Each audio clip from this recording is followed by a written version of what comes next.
Hello, welcome to All These Repairs. Today I'm going to be doing a tune-up on my 1984 VW Cabriolet. This process is going to be very similar for cabriolets from 1980s all the way through 1993. There's a few differences, I'll make sure to film those as well. What does a tune-up involve? A tune-up involves replacing the filters on this vehicle, so that's going to be your air and your fuel filter, as well as your ignition components, so your spark plugs, wires, distributor, and rotor. So it should be fairly obvious why you would like to replace your filters on this vehicle, because as the filters age, they collect a lot of dust and dirt, and then the dirtier they get, the less they allow the flow of air or fuel through them. The ignition components also need to be replaced regularly because every time a spark is generated, a little bit of metal is heated up and it oxidizes, and that makes it a lot less sturdy. And over time, that metal will break and erode away just due to it doing its job. So today we're going to be doing that service and replacing all these components. For this repair, you will need spark plugs and wires, a distributor cap and rotor, air filter, fuel filter, oil filter, motor oil, some screwdrivers, a 21mm spark plug socket, and a torque wrench, some various wrenches, some anti-seize and dielectric grease, though those are optional. One little pro tip that I've learned over the years: even though we're going to be switching out these ignition wires individually, always take a picture of your ignition system and the wires and the distributor cap before you mess with it. That will help you save so much headache, especially when you accidentally misconnect a wire and then you're not exactly sure which way they go, and then you're trying to diagnose a car won't start issue. So grab a phone, take a couple of pictures from a couple different angles so that you can see where all the wires go, and then get started with the repair. When replacing the ignition system components, the way that I like to do it is I always first start by installing a new distributor and rotor. So the way we're going to do this is we're going to remove these wires and move them over to here to make sure that we keep the orientation the same, even though we're replacing these wires. So the way you do that is always grab on the connection of the wire, not the wire itself, scoot it up, and pop it off. You might need a screwdriver to help you with some of these. And some of you might be asking, why are we not pulling on the wires? Well, that's because you can pull the wires out. And we're trying to establish a good habit transfer, so in case you actually do remove these wires once when you're not planning on replacing them, you don't actually accidentally damage them. On this distributor, if you look, it's got this little nub right here. So this needs to be facing toward the front of the vehicle like this, where this clip would go. And you can see the clip right down here. So orient it the same way as your old distributor, and then start moving the wires on over. We don't need to remove the wire from the coil. See? I accidentally tugged on this one too hard and the wire actually broke. So continue moving the rest of them. We can just stick this in here for now so that we know where it goes. And now we can set this aside. Take your screwdriver, carefully just lever this little clamp away, and you can do it on the back side as well. Remove your distributor cap. Next, pry off the rotor. It's just very simple, 2 fingers. And it's got a little nub in the bottom and this little notch cut in the distributor. So just put your new one on. Make sure you seat it so you get a little twist. And then grab your new cap that we now have with this notch facing the front of the vehicle. Right here where this little lever is, slide it in, put the lever on, then reach around from the back and attach the lever on the back. Now we can start with our plugs and wires. So I always do these, again, like I said, one at a time. So first, let's start with the one furthest away. Again, make sure to remove it by pulling on the metal housing, not on the wire. Again, to establish that good habit transfer. You can remove it. We will remove our spark plug. Just get your typical 3/16 to 21mm spark plug wrench. Crack it loose.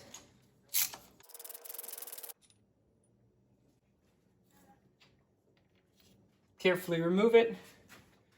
This is a spark plug that we removed here. The inner electrode is starting to slightly get into a triangular shape, which is just due to the 30,000 miles of wear since I replaced these last. But the color generally is looking good. There's charts out there on the internet where you can compare the color of your spark plug to the chart to indicate in what condition your engine is running. And these ones look pretty good. You don't want any major black charring, and you also don't want it white, indicating that it's going to be burning too hot. Here's our new plug. These are going to be NGKs BP6 ETs, with the T standing for the triple electrode. Some people like the single electrode, some the triple electrode. Just use whatever works best in your car. If you buy the triples and they don't work well, buy the singles and they will almost guarantee to work well. The one thing that you absolutely do not want to buy is anything that has an R in it.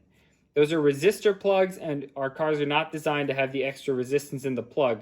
All of the resistance in our ignition system is already going to be in the wires. You might also go to some sort of an auto store, and they'll recommend some really fancy iridium plugs that are more expensive, and they're going to be super good. Don't use them. These BP6 NGKs are by far some of the best plugs that I've found, and a lot of other Cabriolet and Mark I owners also use these NGKs. They're also generally regarded as better than the Bosch. So just save yourself the headache and buy these. Some people like to coat their threads with anti-seize before they install the spark plugs to prevent any corrosion in the aluminum head. On the website, NGK lists to actually not do that because they have a coating already on this, and it can result in over-torquing the spark plugs, so I will not be coating these with any anti-seize. Installing these new spark plugs is simple. Drop them in the hole. And then if you can't really get to it to tighten them well with your finger, you don't want to use a wrench because that's the way you can accidentally cross-thread the threads in these, and especially when it's in this aluminum head. So a little trick that I learned is just get some fuel hose, the straighter the better, but you can just slide it onto the spark plug, and then you can twist it in by hand rather far. And if you can twist it in by hand, you know you're not cross-threading the threads at all. But if you can't twist it in by hand most of the way, then you probably have an issue with you trying to cross-thread something. So this will avoid that. Torque for these spark plugs is going to be 15 foot-pounds or 20 Newton meters.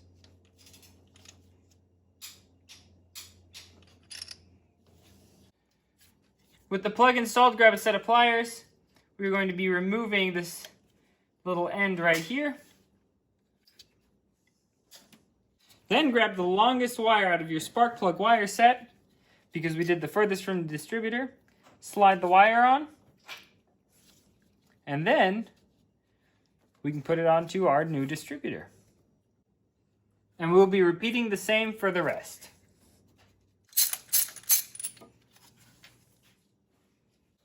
With these wires, sometimes you do have to give them a nice little push to make sure they go in all the way.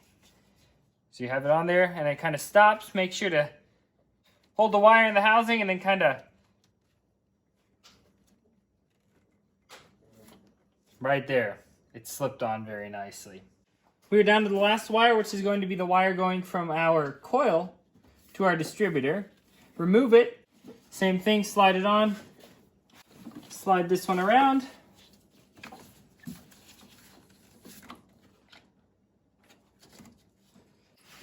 And then firmly secure it onto the distributor. The kit I ordered came with one of these little plastic clips to help separate all the wires just a little bit and clean up the look. So we will install that finally. The air and fuel filter in these cabriolets is slightly different if they were 89 and before or 1990 and onwards. So I'll film them differently for both cars. So for the 1989 and prior, remove these clips around the airbox.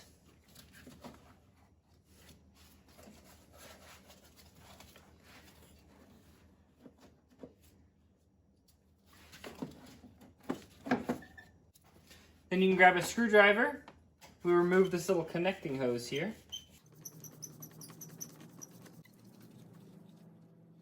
And kind of pry it out. Place it aside. And then we have to lift up on this whole airbox here. And with it just barely lifted up enough, you can slide a new filter in. So I find this to be the easiest when I have a helper. Lift up on it. Straight up. Okay, stop. And then quickly slide it out. Take the new air filter and slide it in, and then seat it in this bottom half. And then you can just lower this top piece straight down onto the new air filter. Make sure that this seats inside this lower lip, and then clamp these clamps back on. And finally replace this air tube. These hose clamps don't have to be ridiculously tight, just nice and snug. When replacing the fuel filter, we will be expelling fuel, so make sure you unhook the negative terminal of your battery and place it far away so it can't contact it, so that there's no chance of sparks being generated. Next, we need to crack this banjo bolt loose. There's one banjo bolt on either side. It doesn't matter, we just need to crack one loose. The fuel system is under pressure, so you will be having some fuel spray out. So make sure you're wearing safety glasses. You can grab your little paper towel and shove it underneath here to catch some of the drips.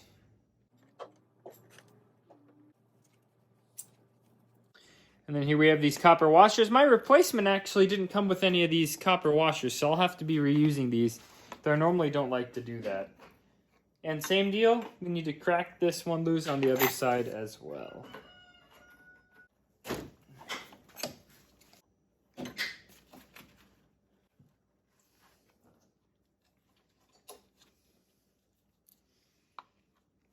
Next we can take a screwdriver, carefully undo this screw right here. If it's seized, you can always use a 10mm as well.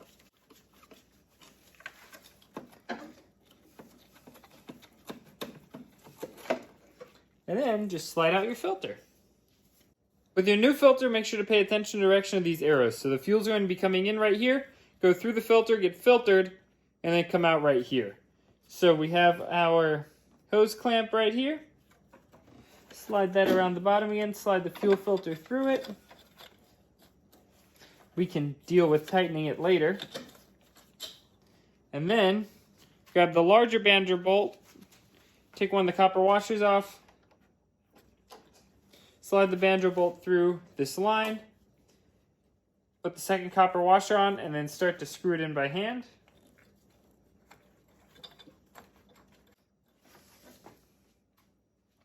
Same with this second one. Put one washer on each side of the banjo bolt, and then start screwing it into the fuel filter. We can attach our hose clamp bolt right here. You can tighten this hose clamp bolt down quite a bit. I find that tightening the hose clamp before torquing these banjo bolts makes it a little easier. Torque this banjo bolt to 20 Newton meters or 15 foot-pounds. This banjo bolt on the intake side to the filter needs to be torqued to 25 Newton meters or 18 foot-pounds. I can't really get a wrench in here and I don't have a crow's foot large enough, so I'm just going to snug it up by hand. And if I find that it's leaking a little bit, I'll just tighten it a little bit more. This banjo bolt is steel going into a steel filter, and if for some reason I strip the threads on the filter, that's easy to replace, and I can always replace the banjo bolt. So there's not very much risk there in tightening it by hand.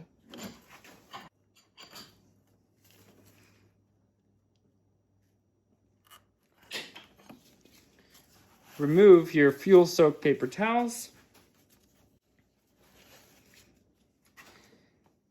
And then let the vehicle and all of this fuel area dry a little bit before we hook up the negative terminal where it's going to be sparking. Now that I've replaced the ignition components and the fuel and the air filter in this vehicle, I want to prime the fuel filter. So all the fuel that was in this filter ended up running out. So the way I'm going to prime it is very simple. I'm going to turn the car to run and let the fuel pump run for approximately 5 seconds. I'm going to do that maybe 2 or 3 times, and then I'll start the car. I found that always helps a little bit. Again, don't let a vehicle run in a closed garage. So make sure you open the garage door, which we have.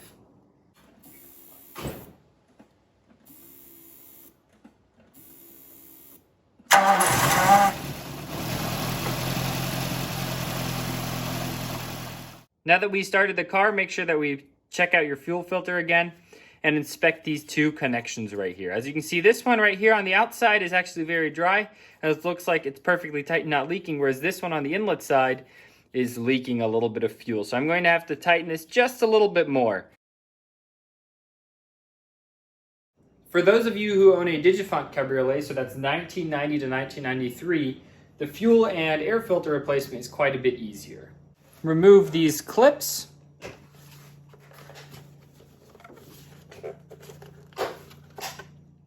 There's 4 of them, and then this vacuum hose, you can either pull it out of the top here or out of the bottom. Disconnect your mass airflow sensor. Normally there's a little metal clip that you push in and then you can pull out on it.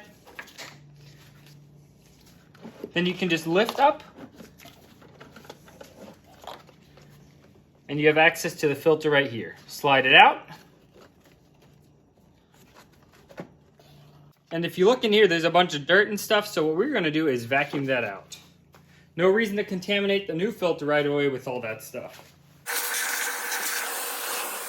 On these cars, you can lift this airbox a little higher. Make sure that if you look inside that there's no dust and debris indicating that the last filter had a hole or something like that.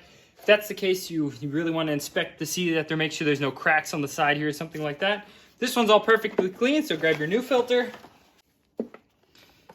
Place it in the bottom. Make sure it's seated nicely. Place the airbox in. Close these clamps down. Should be 4 of them. Might have to bend this coolant hose out of the way a little bit.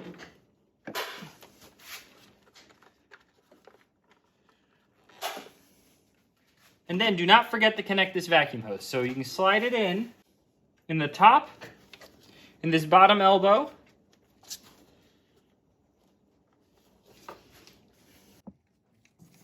And then it goes into this little hose right here in the bottom of the filter box.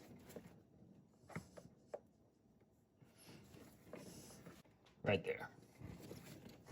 And don't forget to reconnect your mass airflow sensor. Changing the fuel filter is fairly straightforward.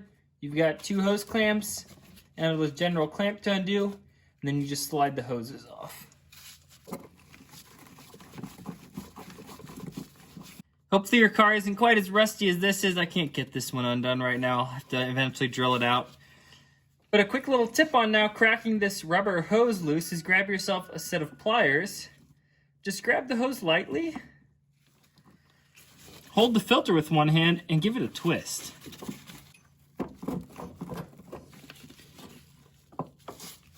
And again, when you are doing a fuel filter change, make sure that there's no open spark or anything, because that will have the potential for igniting the fuel. Then you can use a screwdriver to finish prying it off. Depending when this was changed last, it can take quite a bit more effort. I'm replacing the hose clamps because mine were all rusty. Grab your new fuel filter.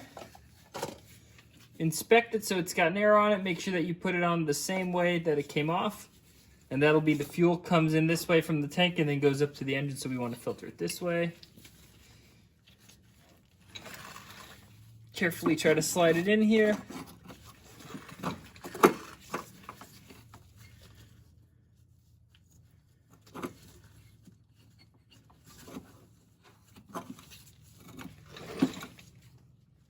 I'm also replacing this little line that was here because mine was in terrible shape.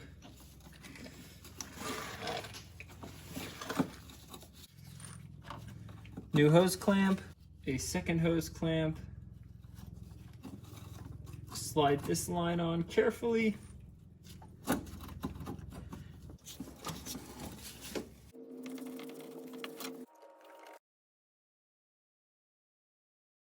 The last thing I'll be doing on this vehicle to finish up the tune-up is I will be doing an oil change. The manual specifies that you need to do it every 7,500 miles or every year, whichever comes first. I usually try to do the oil changes around every 5,000 miles. I know I didn't drive this vehicle that much, but it's been over a year, so we'll do an oil change here to get it ready for the summer cruising season. Oil viscosity in these vehicles is always a little bit of a big discussion that some people like to have. Generally, it's recommended in the warmer climates, especially in the summer, to be running 20W50 oil. I actually have 10W40 today that I'll be utilizing because I know I'll also be driving this vehicle in the fall a little bit more. Filter-wise, I always like to use good quality filters, especially some of these that are made in Europe. I tend to find that they're a little bit better than your Fram and stuff like that that you can buy at the auto parts store. I definitely wouldn't recommend those, and these are also relatively inexpensive. Pretty standard oil change stuff here. Grab a 19mm, crack it loose. Hold your catch can underneath. Try to not drop the oil pan plug, the drain plug. With the drain plug removed, always give it a nice little inspection. So I have this magnetic drain plug, which I really like because it catches any ferrous material, so any iron or anything like that coming off the engine. So if you look, there's a little bit of a layer right here. So wipe it off with your finger. There's definitely a little bit of stuff there, but there's no major chunks or anything like that indicating that the engine is just falling apart. Now this obviously won't be catching any aluminum pieces coming from your head or anything like that, so it doesn't show you everything, but it can definitely give you a little bit of an idea of the condition of your engine. Wipe down the drain plug, grab yourself a new pressure washer, and we can install it. Torque the drain plug to 30 Newton meters or 22 foot-pounds. Remove the oil filter. I always find it's nice to use this oil filter wrench. You can also just do it by hand, but the oil filter wrench makes it just a little easier.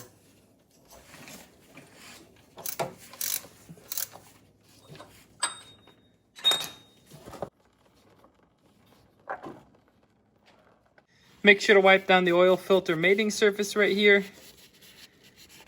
If your vehicle doesn't have this oil cooler right here, don't worry, still the same procedure to wipe it down. This oil cooler only came on JH engines, which this car has. This is all pretty typical stuff. We'll take our oil filter, pry out the little gasket, and grease it with some new oil. And what's really important is to make sure that you fill the oil filter with oil before we screw it on.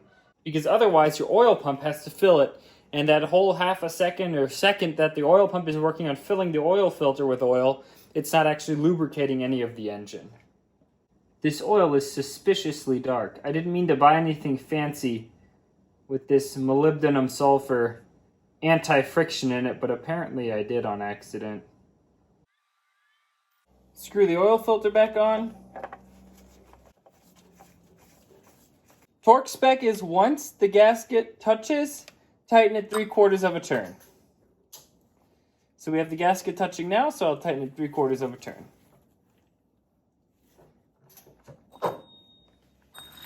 It is tight. We will fill it up with oil.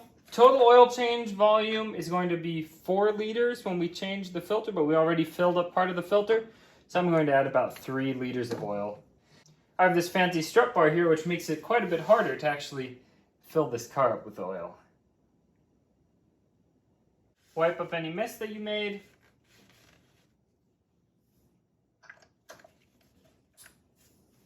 I rolled the vehicle off the ramps and opened the garage door. Now we'll give it a start and let it run for a few minutes. Now that we let the vehicle run, we're going to check underneath one more time, make sure that our filler plug is still in and that there's nothing leaking from it, as well as give the oil filter a good look. Make sure that it's not dripping and that it looks like everything is tight and ready for the road. Go ahead and check your oil level. Always wipe it first and then check.